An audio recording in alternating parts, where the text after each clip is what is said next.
ഇത്തവണത്തെ ആറ്റുകാൽ പൊങ്കാലയ്ക്ക് ഞങ്ങൾ ആദ്യമായിട്ട് മണ്ടപ്പുറ്റ് ഉണ്ടാക്കുന്നുണ്ടായിരുന്നു കേട്ടോ. അപ്പോൾ അതിൻ്റെ തലേ ദിവസം ഞങ്ങൾ അതിന് പറ്റിയ ഒരു പാത്രം എല്ലാം തപ്പുന്ന ഒരു ചടങ്ങായിരുന്നു. അത് കഴിഞ്ഞ് എനിക്ക് അപ്പുറത്തെ വീട്ടിൽ നിന്ന് കുറച്ച് തിരളിയില കിട്ടിയിട്ടുണ്ടായിരുന്നു കേട്ടോ. പക്ഷെ ഞങ്ങൾ പൊങ്കാലയ്ക്ക് തിരളിയില വെക്കാറില്ല, കാരണം ഭയങ്കര മെസ്സായി പോകും. പക്ഷേ എങ്കിലും പൊങ്കാല കഴിഞ്ഞിട്ട് ഞാൻ കുറച്ച് തിരളിയില മാറ്റി വയ്ക്കും കേട്ടോ. എനിക്ക് തിരളി ഭയങ്കര ഇഷ്ടമാണ്, അതുകൊണ്ട് വീട്ടിലുണ്ടാക്കാനായിട്ട്. അത് കഴിഞ്ഞ് അന്ന് വൈകിട്ടാകുമ്പോഴത്തേക്ക് ഞാൻ ന്യൂസ് ലൈവായിട്ട് കണ്ടുകൊണ്ടിരിക്കുക. നമുക്ക് ഈ പിറ്റേ ദിവസം പൊങ്കാല തലേ ദിവസത്തെ ന്യൂസ് കാണുമ്പോൾ നമുക്ക് ഭയങ്കര ഒരു വൈബ് കയറും, എസ്പെഷ്യലി ട്രിവാൻഡ്രംകാർക്ക്. അത് കഴിഞ്ഞ് ഞങ്ങൾ എപ്പോഴും ഉള്ളതാണ് രാത്രി ലൈറ്റ് കാണാൻ ഇറങ്ങും. പക്ഷേ ഇത്തവണത്തെ ലൈറ്റ് ഭയങ്കര ശോകമായിരുന്നു കേട്ടോ ട്രിവാൻഡ്രംകാർക്ക്. എന്ന് വെച്ചാൽ ഭയങ്കര ലൈറ്റുള്ള സ്ഥലങ്ങളിൽ പോയും ഇത്തവണ ഭയങ്കര ശോകമായിരുന്നു.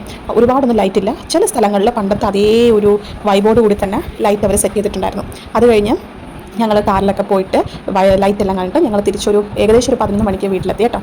അത് കഴിഞ്ഞ് പിന്നെ പിറ്റേ ദിവസം ഞങ്ങൾ പൊങ്കാലയിട്ടത് വുമൻസ് കോളേജിൻ്റെ അവിടെ ഇരുന്നിട്ടായിരുന്നു. ഞങ്ങൾ തലേദിവസമേ പോയി വുമൻസ് കോളേജിൽ സ്ഥലം പിടിച്ചിട്ടുണ്ടായിരുന്നു കേട്ടോ. പിന്നെ പൊങ്കാല ദിവസം നമ്മൾ രാവിലെ ഒരു 8 മണിക്ക്, അതൊരു 7:30 ആയപ്പോൾ തന്നെ നമ്മൾ എത്തി. പിന്നെ മണ്ടപ്പുറ്റിൻ്റെ കാര്യങ്ങളും പിന്നെന്താ പായസത്തിൻ്റെ സംഭവങ്ങളെല്ലാം സെറ്റാക്കി വെച്ചു.